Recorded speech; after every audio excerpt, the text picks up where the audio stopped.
Let's start. We affirm contention 1 is collective action. Increased infrastructure spending would rebuild America's unions. Rule 15 writes that labor unions support increased infrastructure spending since they make gains for such investments. The president of the largest union, AFL-CIO, advocates for large public investments in infrastructure to be a priority.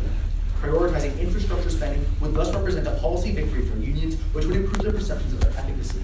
Given 12 explained that the perceived efficacy of unions is one of the best predictors of willingness to join. Bivens 14 finds that infrastructure projects boost the unionization rate by 73%.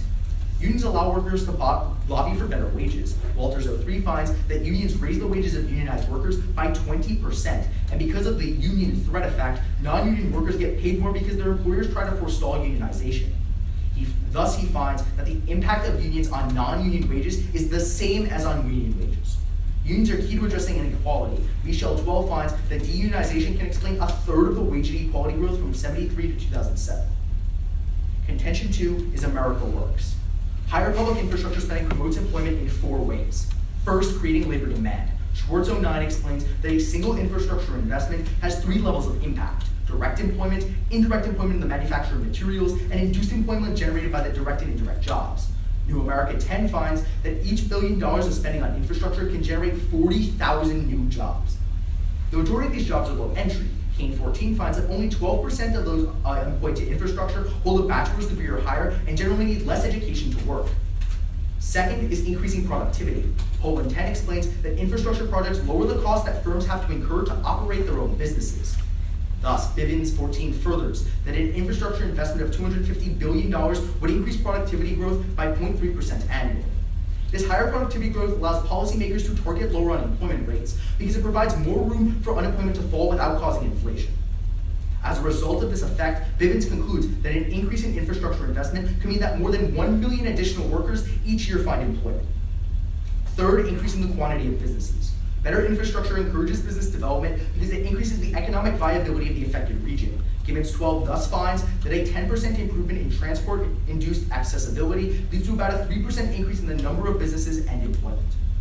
Fourth, increasing business confidence. Coin 13 reports that of the more than 400 manufacturers surveyed, 65% do not believe that today's infrastructure is positioned to respond to the demands of the economy over the next decade. Businesses are unwilling to attempt expansion in environments they feel are risky. Bray 13 writes that the key to reducing unemployment lies in the success of government policies to revive business confidence. Reducing unemployment reduces income inequality in 3 ways. First, reducing the earnings gap. Harding 98 finds that wage and salary families make about 2.4 times higher than the average income of unemployed families. Second, improving bargaining power. Stiglitz 15 explains that when employment is high, workers have greater bargaining power since employers are forced to raise compensation to attract and retain employees. When labor markets are slack, worker bargaining power is low and wages stagnate. He demonstrates the disparate impact of employment, finding that for every 1 percentage point increase in unemployment, incomes decrease for the poor 3 times as much as the rich and twice as much for the middle class. Third, combating worker depreciation. The longer a worker remains without a job, the worse their long-term outcomes become. Cooper 14 explains that the longer a worker is unemployed, the more their skills depreciate, making the worker less valuable to employers, translating into lower wages. He furthers that job histories that include longer unemployment spells are viewed as a sign that a job candidate is less productive. This will cause firms to offer a lower wage to the new hire. As a result, Schneider 14 finds that unemployment duration reduces future wages by 0.48% per month. Cooper 14 furthers that the earnings of displaced workers do not catch up for those of their undisplaced counterparts for 20 years. For these reasons, we affirm. You ready for cross-question? Can I just call for question? Yes. So the one says that policy victory for unions is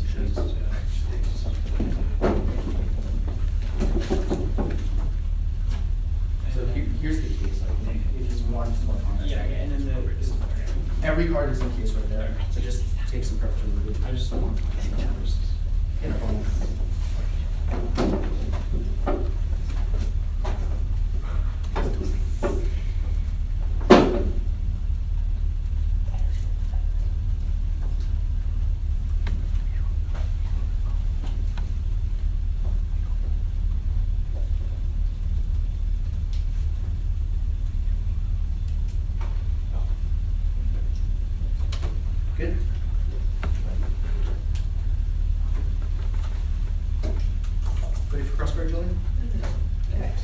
Get this question. Do unions support welfare programs? I don't know, that sounds like something you're about to tell me. Well, yes, they do. So how is any of that unique if welfare being passed would be just as much of a victory for unions What's as the warrant for infrastructure why being they passed? what's the warrant for why they want union? What's the warrant for why they want that? For why they want Welfare helps the poor, and you're probably going to tell me the unions advocate for things that help the poor. No, that wasn't my argument. Then what is your argument? My argument is that infrastructure increases the increases the viability of these unions because now they have more Right. access to certain But workers, right? The warrant for that is because it's seen as a success. But if unions support welfare and then welfare happens, isn't that seen as just as much of a success? Well, first you need to give me scope on the unions that do support welfare, while infrastructure literally affects every single union because that increases their viability to move their products. Second, you also need to show me why it's comparatively better in one of the worlds. Can I ask you a question? Let's talk about your linkage to housing vouchers. Yeah. Is that poor people moving to better neighborhoods that have better school districts? It's twofold. The first is in the original neighborhoods. Because poor neighborhoods have such an overpopulation issue in their schools and their teacher-to-student ratios are so bad, that makes their education worse. So moving people out of those neighborhoods helps them, themselves, and it helps the original neighborhood that they're leaving. Sure, I understand the impact level, but what I'm saying is it requires people to move out when they gain housing vouchers, correct? Yes. Okay, awesome. Do you have a question?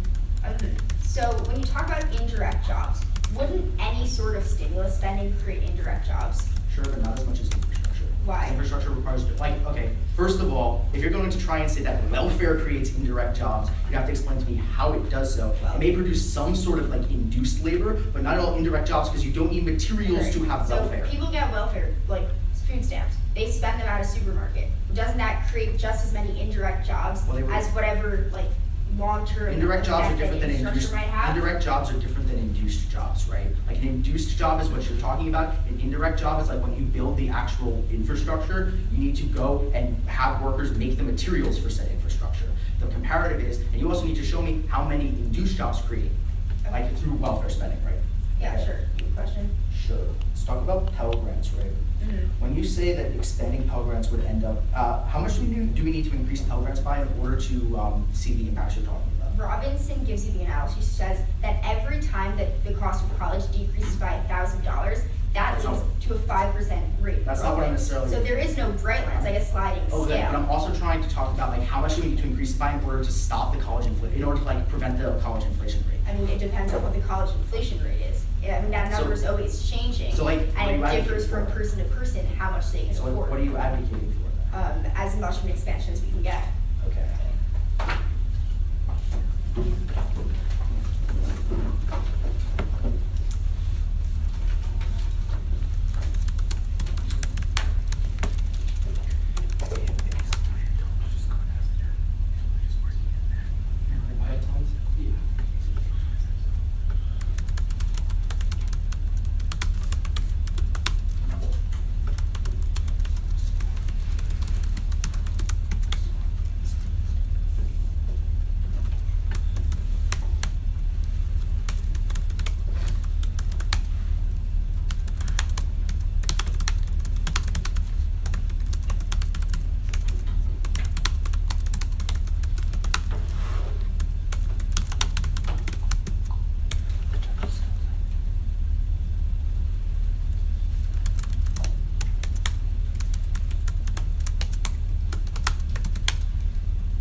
start at the top of their first contention, the first link they give us is that they tell us that when we pass infrastructure investment, that's going to be seen as a victory for unions. But the big issue here is that when we pass these policies, people aren't going to necessarily associate them with a union victory. People need to think that these were passed as a result of union lobbying. If they don't, there's no impact. Then they quantify this by telling us that there's going to be a 73% increase in the rate of unionization. First of all, this statistic is talking about really specific types of non-housing projects, so that limits the scope of it. But second, we're talking about a negative baseline. Right now, unions are losing members, so even if it increases by 73%, we don't even know that that's positive growth overall, which means that we still see the negative benefits.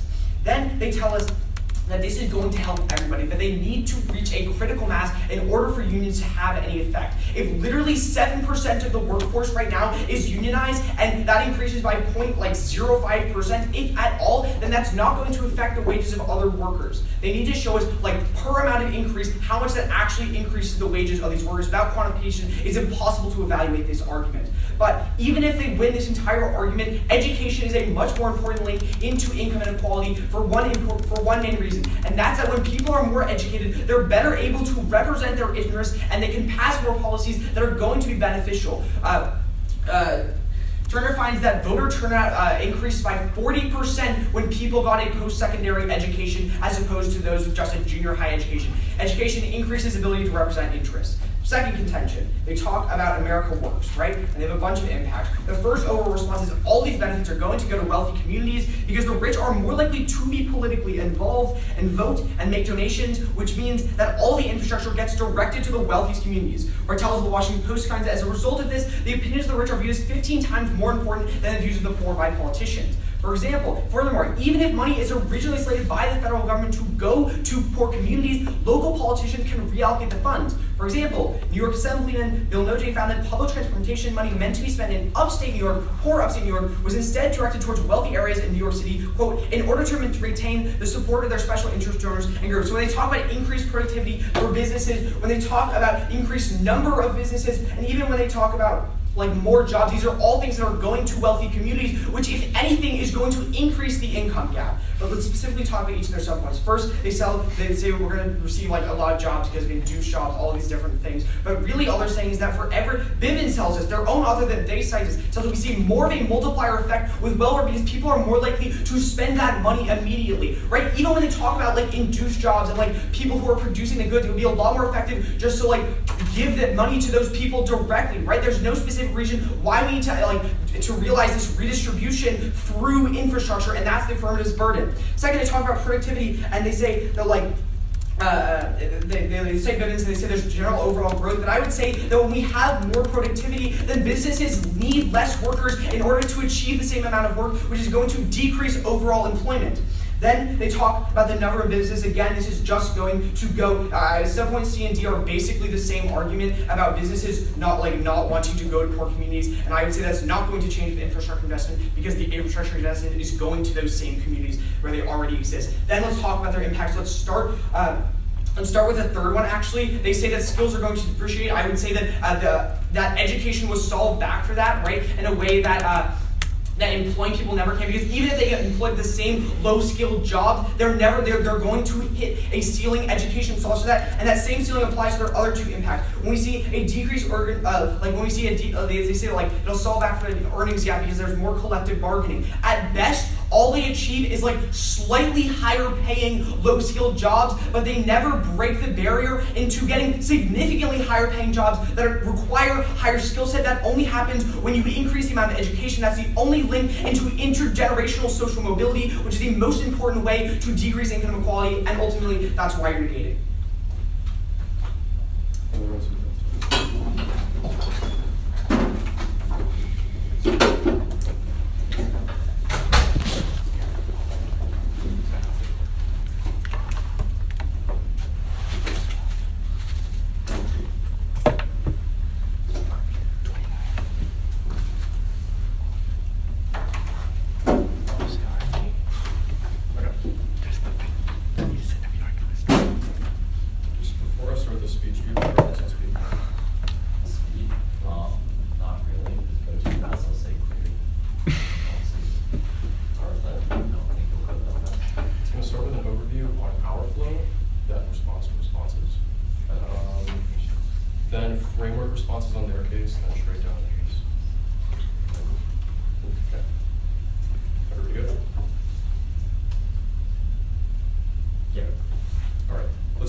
Center for Budget Control Office tells you that the way that government's implemented cut means the House can't introduce bills that increase any type of mandatory spending. And remember, all means-tested welfare programs are mandatory spending, meaning that if they're talking about entitlement programs, the increasing that spending, it has to come necessarily from other mandatory spending programs like unemployment insurance or like Social Security. So at the end of the day, they can't access their turn on Bivens because they can't prove a net increase in the amount of cash transfers that happen, whereas the only team that can increase the amount of money going to be spent and the amount of overall economic activity is the app, because we're the only team that can increase the amount of money that the government spends. With that being said, on mobility, he tells you that you can increase mobility. That doesn't fundamentally shape the distribution of income. That only changes the probability that you move from one place on the distribution to another place. Don't give them that impact. But with that being said, let's go into the framework. They tell you that education is the most important thing around a lot of problems. First, this is almost entirely reverse causal. All of their statistics can be explained by the fact that the people at the top of the income distribution were the ones who were more likely to afford college in the first place because they have larger inheritances. They don't give you a causal warrant for this. But second, you can look to Robert Plotnick, who tells you that means-tested welfare benefits stigmatize recipient families, causing them to lose self-esteem, and ultimately the students who,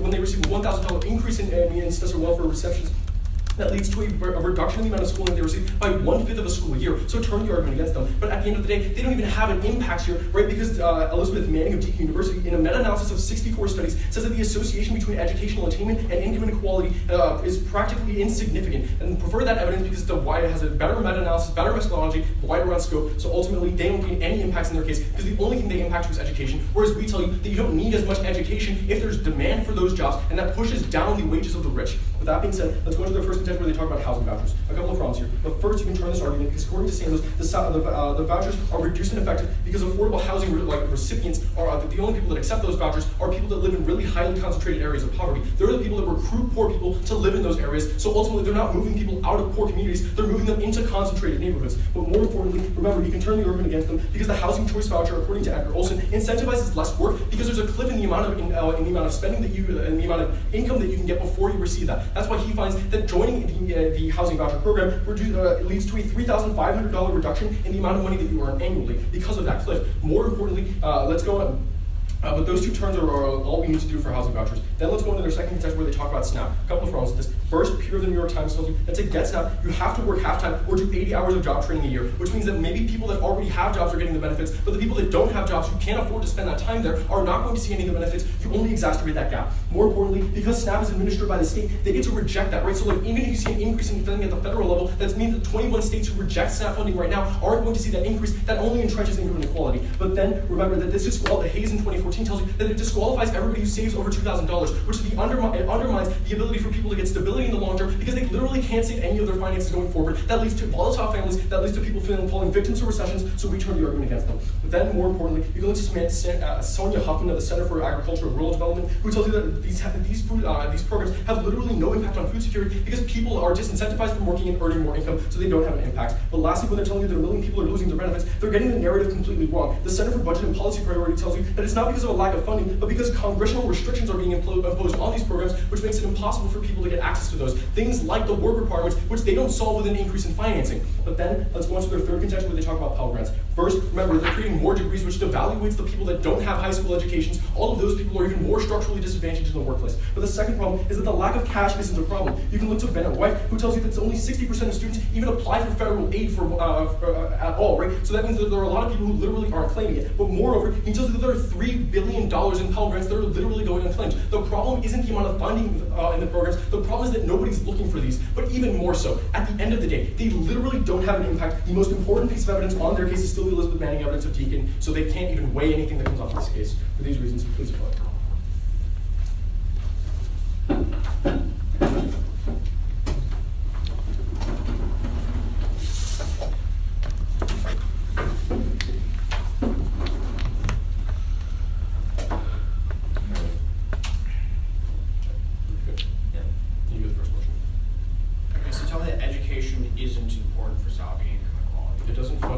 Change the shape of the income distribution. In fact, I'd say the programs that you're implementing, because they require people to work. What does? What's the most important thing? What's the most important thing? I'd say they're pushing up the wages of the middle class and the poor, wages, right? And then pushing down the wages of the rich. Okay, wait, how are we pushing down the wages of the rich? So if you paid attention to the bottom of our case, the impact cards, right? The Stiglitz evidence that we reviewed tells you that when you see an increase in overall employment, because that creates a tightness in the labor market, a lack of supply of available labor, and while you're also increasing the demand for that labor, that means that people get comparatively more bargaining power because it's not possible to replace them with somebody who's presently unemployed. That's what gives them the leverage to bargain for more wages, which is why he tells you that a percentage point reduction in unemployment leads to 3 times more income gains for the poor than it does even for the middle class. And even for the middle class, hurts how that hurts the rich, though. That was the yeah. question. So they lose income because they lose their leverage to middle class and poor people since they're not replaceable. Sure. So you tell us, you read me this business term, right, that says that if you were to spend more on something else, right, like some other kind of cash transfers, that would lead to a reduction. That would lead to what more jobs. Like any type of welfare program, right? Okay. Like even like SNAPs, right? We're still creating Any type of welfare program that utilizes cash transfers, right? or like any type of like welfare program that requires some form of spending, right? Okay. So like social security accounts, right, like unemployment insurance accounts, right? I mean, I assume you're just going to tell me that we're taking money away from that. Well, we're not taking money away from it. The government has a rule that says that like an increase in spending under mandatory spending has to be The offset. resolution by asks us to cuts. make a comparison, right? The Yeah. government is an actor, right, that has to choose between prioritizing welfare or prioritizing infrastructure. That implies that we're supposed to analyze some sort of trade-off Yeah. between the two. Yeah, so right? I would say so that we're not I would say that, analyzing like, some sort wait, of trade-off between Social Security and No, I would say that like a disad on increasing welfare spending is that it necessarily comes at the expense of something like something else in the mandatory budget, right? So things like Social Security, Medicaid, unemployment insurance, all of those are reduced, right? And those things are cash transfer programs that like increase the overall aggregate demand, right? What I'm saying is you don't access your turn on dividends, so we're the only team that A, links into an increase in cash transfers and government spending with a multiplier effect, which is your word, and B, we're the only team that links even possibly by any probability to an increase in aggregate output, right? Okay. All right, you have a question? No. Okay, I'll have another one. So let's see. So at the end of the day, right, you tell me that 70% of the gap has increased as a result of college attainment. No. We tell you that the income inequality gap is 70% of the income inequality gap can be attributed to a lack of education, right? And you put a lot of hard responses on this. Well, it is what I said. You can call for it, right? But I read that part of the statement. I know that it says that people with like a high school diploma increase their earnings by X, people with a college diploma increase their earnings by Y, right? That doesn't mean that like the difference between people at the bottom of the income distribution and people at the top is necessarily different card. But I think you put a lot of card responses and you never respond to the warrant. And the fact is, like, even if we slightly increase wages, Well, I for, said like, that it was the reverse poorest, well, no, but like that never leads to like long-term social mobility, right? Like the only way to really get higher It paying only jobs entrenches is to the- get a better education, to No, get it better only- skills. It's pretty simple logic. I think. Wait, the response is that it entrenches the structural inequality of the people who can't even finish high school because their parents don't I have would jobs. say that we should just try to address it instead of making sure that nobody graduates college.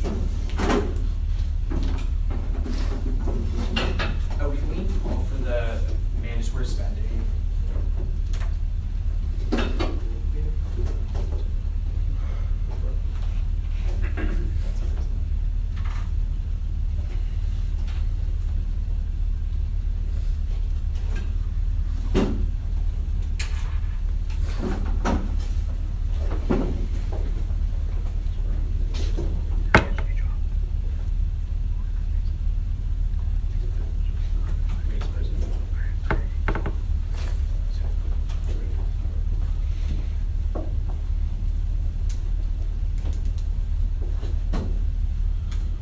Can you see the full context? Sorry, it just cuts off the video. Sorry. Can I see the video? Yeah, this is.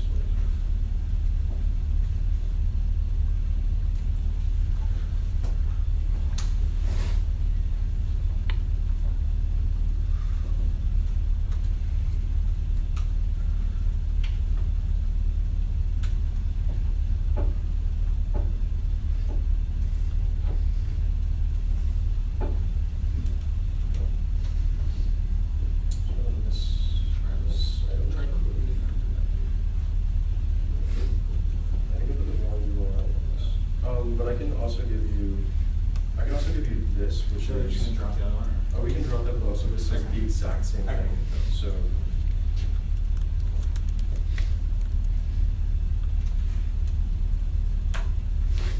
Let's just move on.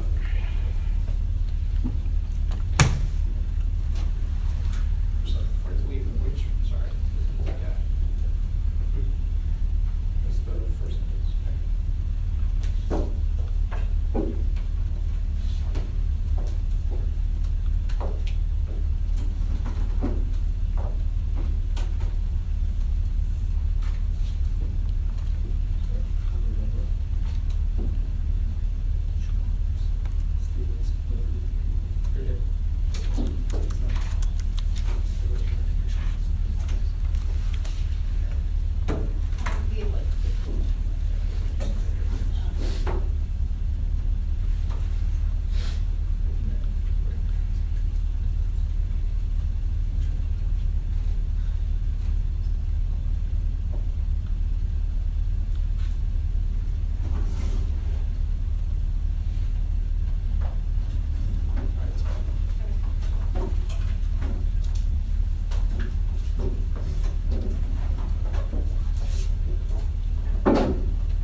extend Bivens, who tells you that welfare is better at creating jobs because it's directly giving money to businesses who can now employ more people. They tell you that infrastructure has a bigger multiplier effect. That's only within a short time frame. Over the long term, the jobs created by welfare outweigh. And this links into bargaining power better because when there are more jobs created, the economy is stimulated and lower income, lower wage workers can bargain better. Second, extend NOJ, who tells you that even when there's money directed towards infrastructure, it doesn't go to where it's needed the most. And this is critical because if infrastructure actually does lead to employment, we're only putting employment in rich communities that don't need it. We're not actually accessing any of the benefits to the poor.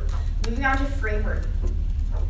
They tell us that there's no importance of education, but Carnevale tells you that in the future, since the nature of the economy is shifting, you need a college degree for a larger amount of jobs. And this is really important because the type of jobs the college graduates can get are different from the type of jobs that infrastructure creates. We're increasing education in two ways. The first is through Pell Grants. They tell us that it's not enough because people aren't claiming it. But the point is that people aren't claiming it because they don't think it's enough. People wouldn't claim a grant that doesn't do anything for them. It has to be expanded so people know that this grant will be there for them. And second of all, they tell us that there's not enough to make people graduate, but there is no gray line in this. Every increased spending on Pell Grants leads to more graduation. And second way we're winning is on housing. They tell you that it decreases likelihood of employment, but Northwestern tells you that actually people who move into better neighborhoods are 25% more likely to have a job, and Park tells you that the majority of movers move into better neighborhoods, and it's doubles the likelihood of going to college. This is critical because the magnitude of the inequality we're decreasing because people can get jobs that actually make them upwardly mobile, not just increasing the wage of low-wage workers. Okay, everyone prep.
So now order.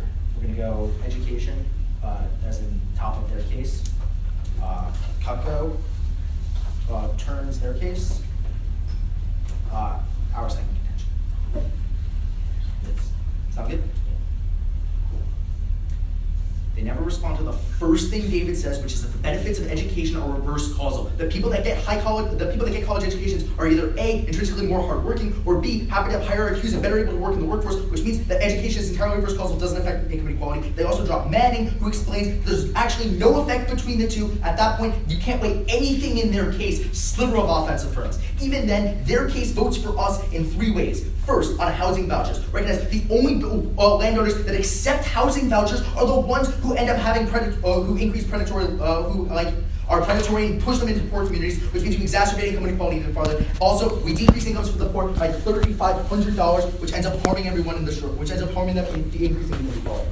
Now go to Cutco. Recognize this goes clean unresponded to, which means the overall net spending for welfare and transfers can never go up because Cutco will always cut other forms of mandatory spending. At that point, they can't even gain any offense off their case. This also bites back at Bivens, at the Bivens turn, because what it explains is that they can never even access the multiplier because there's no net increase in spending, while we are the only team that can, which means we access our jobs link. Then they tell us that the jobs and the infrastructure is only going to wealthy communities. First of all, if we've seen this effect in the past, our statistics that saying we would increase productivity, increase jobs, and decrease inequality wouldn't even be true, which turns it. Second, Pendleton businesses.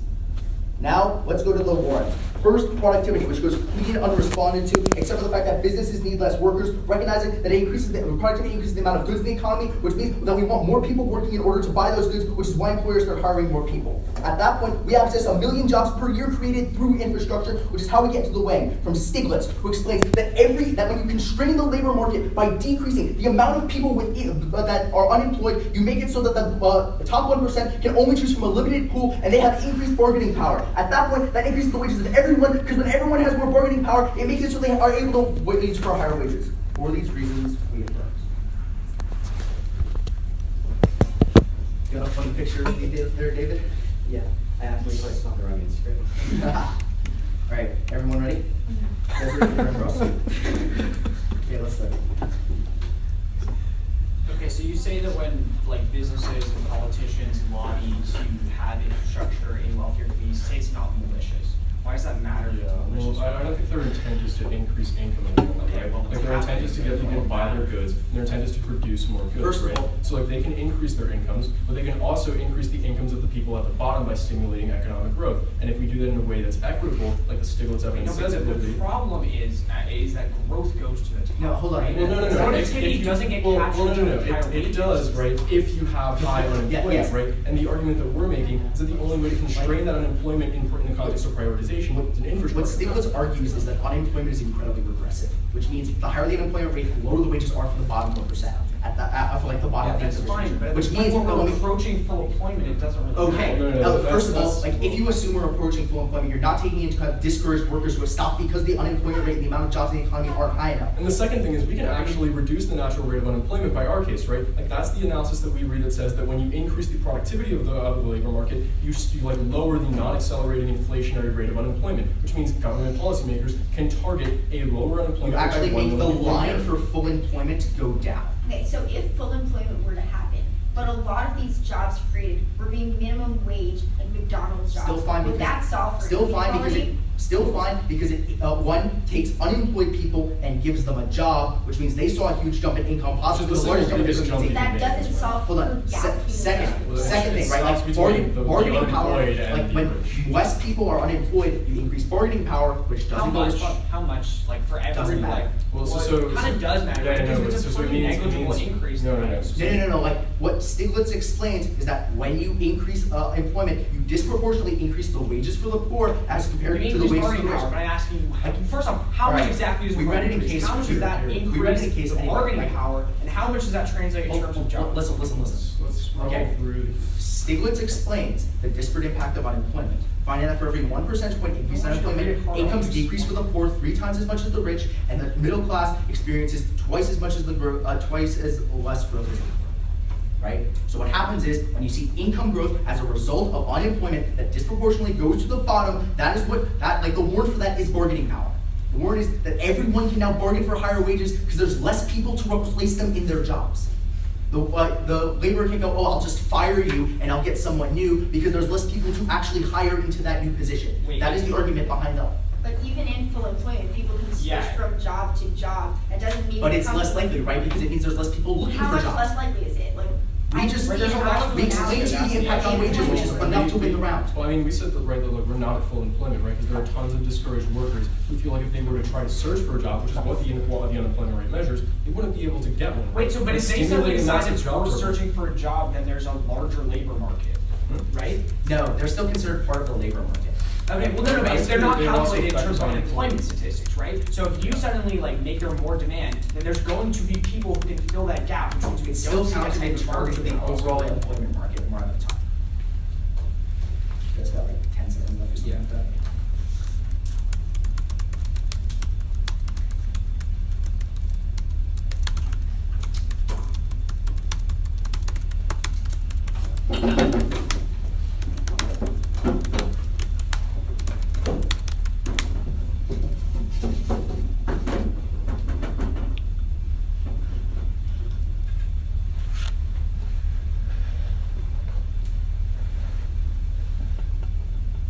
Okay. Judge, ready?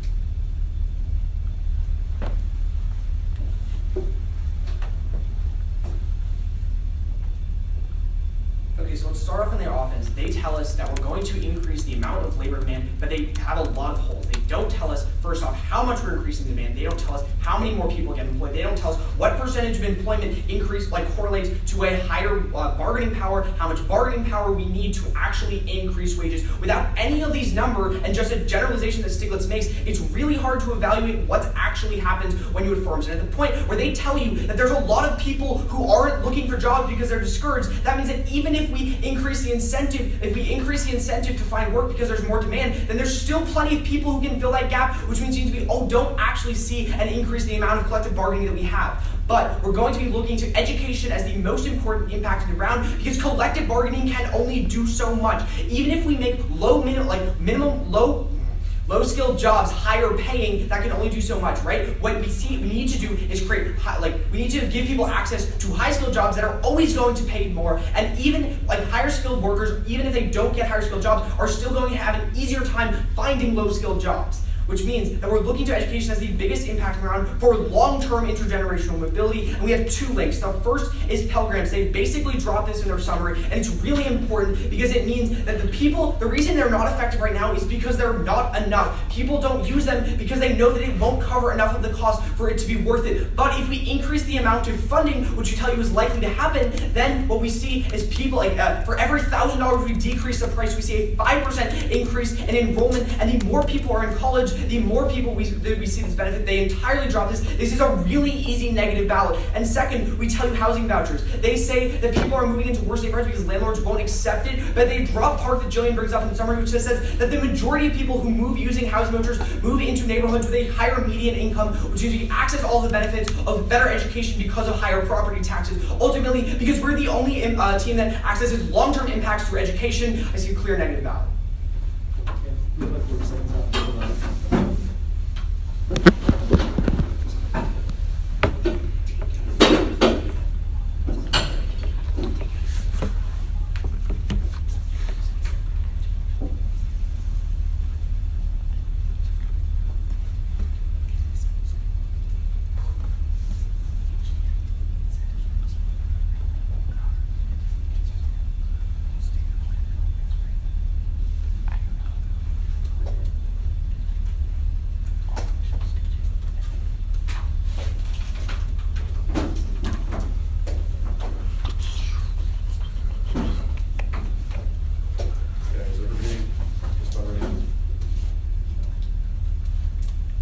Bargaining power can only do so much, but education can do literally nothing. They drop the Manning evidence, the 64-study meta-analysis, that says that at the end of the day, education has literally no impact on income inequality. There's no way for them to win because that's the only impact that they generalize to. Now, on Pell Grants, right, they extend that all the way through the ink that we give you that says that we have enough funding right now and not enough people are claiming it. They say more people are going to look for Pell Grants. How many? They don't tell us. Then they tell you that we don't tell you how many jobs are going to be created. We tell you 40,000 jobs for every $1 billion in investment. We give you the CUCO analysis that says that the only team that can increase the aggregate amount of government investment is the AF, because infrastructure spending comes from the discretionary budget. So we're the only team that's creating wage pressure because we're the only team that's decreasing employment. Now, on productivity, Casper, again, extends the responses, in response to the responses, right? Like historically, it's the only thing that's, infrastructure spending is what improves productivity and increases A, the aggregate output of companies, and B, the aggregate demand for their goods because they're more accessible to low-income people. That's what prevents the inflation that happens if you just create a stimulus in aggregate demand, which is what they're talking about. Now, moreover, they never responded to the analysis that we can create 1 million more jobs by doing that in tandem with creating productivity growth because it prevents inflation from going up. That's what allows policymakers to go and target lower unemployment rates. That's another reason to vote for us. Now, employment is a very, very easy argument for you to weigh in this round. We give you two very, very easy ways. The first is the Stiglitz evidence that tells you that when you have less unemployment, you see more wage growth for the bottom because those people can't be replaced by a labor force that is not working. That's why 3 times the effect on wages goes towards the poor and twice as much of the effect on increasing wages goes to the middle class. They don't respond to that. The last thing is literally the easiest logic for you to vote off of, is the fact that going from unemployed to employed is literally the biggest jump in income that you can make, and they never respond to that. For these reasons, I can see literally nothing but an opt-out.